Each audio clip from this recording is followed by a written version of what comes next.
नमस्कार दोस्तों। तो आज हम बात करेंगे दिल्ली एनसीआर के बारे में। दिल्ली एनसीआर एक ऐसी जगह जिसके बारे में लोगों ने सुना तो बहुत है लेकिन जानते बहुत कम है।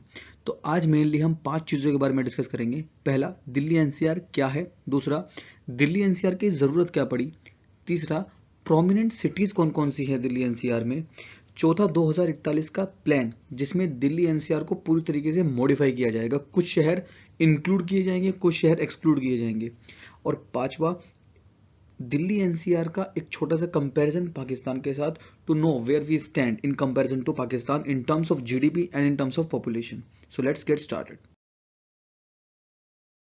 तो आज की तारीख में दिल्ली एनसीआर कुछ इस तरीके से दिखता है, जिसके अंदर मेनली 4 स्टेट कवर होते हैं। एक तो खुद दिल्ली एक स्टेट है, उसके बाद कुछ सिटीज़ उत्तर प्रदेश की हैं, कुछ हरियाणा की हैं और कुछ राजस्थान की। कुल मिला के 55,083 स्क्वायर किलोमीटर का पूरा ये एरिया है। अब हम बात करते हैं कौन कौन सी सिटीज़ इसके अंदर इंक्लूड है। फॉर एग्जांपल, सबसे पहले हम बात करेंगे दिल्ली की। दिल्ली खुद एक सिटी है, ठीक है, और स्टेट भी है। उसके बाद कुछ यहाँ पे राजस्थान के सिर्फ 2 ही शहर आते हैं यहाँ पे, एक अलवर, ठीक है, और एक भरतपुर। और मेजोरिटी ऑफ सिटीज़ जो आती हैं इसके अंदर वो आती हैं हरियाणा से। और उसके बाद सेकंड नंबर पर आती है उत्तर प्रदेश से। काफ़ी लोगों को नहीं पता, मेरठ और मुजफ्फरनगर 100 किलोमीटर, 125 किलोमीटर दूर हैं दिल्ली से, but still they are part of Delhi NCR. उसके बाद अब जो ज्योग्राफी है दिल्ली एनसीआर की आपको समझनी पड़ेगी। इसके रीज़न क्या है, क्यों दिल्ली एनसीआर की ज़रूरत पड़ी जब दिल्ली था पहले से ही। तो प्रॉब्लम ये थी, दिल्ली के ऊपर, दिल्ली वॉज ओवरबर्डन। यहाँ पे लोग इतने आने लगे, इतने आने लगे कि दिल्ली जो है वो कंजस्टेड हो गया पूरी तरीके से। दिल्ली के अंदर डेवलपमेंट रुक गई, क्योंकि इतने सारे लोग जब आएंगे, रिसोर्सेज आपके पास लिमिटेड हैं। लेकिन जब आपको रिसोर्सेज यूज़ करने वाले लोग ज़्यादा हो जाएंगे तो इन दैट केस प्रॉब्लम होनी शुरू हो जाएगी। तो इस चीज़ को मद्देनज़र रखते हुए जो दिल्ली के आसपास के एरिया थे उनको डेवलप करना शुरू करा गया, ताकि लोग सीधा दिल्ली के अंदर ना आए, आसपास के एरिया में भी रहना शुरू कर दे। फॉर एग्जाम्पल, जो उत्तर प्रदेश की तरफ से पहला एरिया डेवलप करना शुरू किया वो गौतम बुद्ध नगर यानी कि नोएडा, गाजियाबाद, ये सिटीज जो है वो डेवलप करनी शुरू करी गई। फरीदाबाद डेवलप किया गया, गुरुग्राम डेवलप किया गया। अब क्या है, दिल्ली की तरफ का जो बर्डन था वो कम हो गया। कुछ लोग आके नोएडा रहने लगे, कुछ लोग आके गुड़गांव रहने लगे, सोनीपत रहने लगे। तो क्या है, बिकॉज जो रोड्स थी, रोड्स आपको स्मूथ करी गई, मतलब रोड को जो है, जैसे रोड की कनेक्टिविटी इतनी अच्छी नहीं थी, कनेक्टिविटी अच्छी करी गई। और जो बेसिक फैसिलिटीज़ है, जो अच्छी फैसिलिटीज़ है वो अवेलेबल कराई गई इन सिटीज़ में, ताकि सीधा दिल्ली ना आकर अगर आप इन सिटीज़ में भी रुक रहे हो तब भी आप दिल्ली में इजीली कम्यूट कर सके। तो this was the main reason why these areas were developed, near by areas, and why Delhi NCR was originated.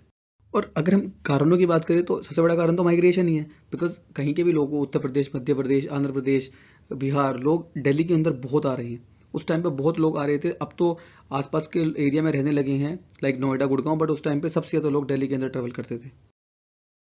और ज़्यादा माइग्रेशन की वजह से ज़्यादा ट्रैफिक हुआ, रिसोर्सेज जो थे लाइक ड्रिंकेबल वाटर, उसकी कमी होने लगी। इसी वजह से दिल्ली एनसीआर का विकास शुरू हुआ और दिल्ली एनसीआर ओरिजिनेट हुआ। दिल्ली एनसीआर का आपके सामने एक पूरा मैप है। तो दिल्ली एनसीआर की तारीख में ऐसा दिखता है। अब लेकिन दिल्ली एनसीआर कैसे हुआ, मतलब एक्सपेंशन कैसे हुआ इसका इतना। सबसे प्रोमिनेंट सिटी जो दिल्ली एनसीआर की हैं वो हैं गुड़गांव और गौतम बुद्ध नगर। रीज़न बीइंग कि यहाँ पे सबसे ज़्यादा माइग्रेशन शिफ्ट हुआ है। सबसे ज़्यादा जो बर्डन है वो गुड़गांव और नोएडा ने ही कम किया है, बिकॉज जो कम्यूट है वहाँ से ये ईजिली पॉसिबल है। दूसरा, फैसिलिटीज़ जो है वो अवेलेबल है। अब भिवानी, महेंद्रगढ़ और भरतपुर, ये 3 सिटीज़ जो हैं वो इंक्लूड करी गई थी 2013 के अंदर, जो जिसमें से 2 हरियाणा की थी और 1 राजस्थान की। और 2015 में 3 सिटीज़ इंक्लूड करी गई है, जिंद, करनाल और मुजफ्फरनगर। ये लेटेस्ट जो था वो लेटेस्ट एडिशन था दिल्ली एनसीआर के अंदर। इसके बाद से कोई एडिशन नहीं हुआ है। एक्सपेंशन प्लान की हम बात करेंगे बाद में। प्रोमिनेंट सिटीज़ हैं दिल्ली एनसीआर की, वो है गाजियाबाद, गुरुग्राम, नोएडा, फरीदाबाद और दिल्ली। अभी एक 2041 का प्लान है जिसके अंदर ये प्रपोज किया गया है कि दिल्ली से 100 किलोमीटर का एक रेडियस बनेगा, और 100 किलोमीटर के रेडियस के अंदर जो सिटीज़ आएंगी सिर्फ वही दिल्ली एनसीआर का पार्ट रहेंगी, बाकी नहीं रहेगी।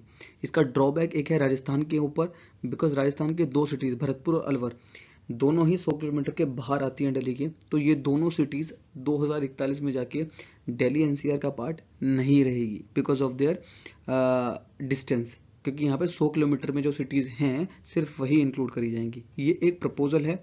It may be amended, it may be modified, it depends upon like what is the thinking of the political parties. उसके बाद ही ये पता लगेगा कि इसको इंक्लूड किया जाएगा या नहीं। तो जैसे हमने डिसाइड किया आखिरी में कि हम कंपैरिजन करेंगे दिल्ली एनसीआर और पाकिस्तान का, तो पाकिस्तान की जो जीडीपी थी वो 2019 के अंदर वो थी $284 बिलियन और दिल्ली एनसीआर की थी $273 बिलियन। तो आप समझ सकते हो कि it was approximately the same amount. और पॉपुलेशन की बात करें तो पॉपुलेशन पाकिस्तान की 22 CR थी और दिल्ली एनसीआर की 5 CR। तो जीडीपी सेम है दोनों की अप्रोक्सीमेटली। तो you can understand that Delhi NCR is a group of cities which is very handsomely contributing to the GDP of a nation, GDP of India. So this was the end of the video. If you like the video, please subscribe the channel. Thank you.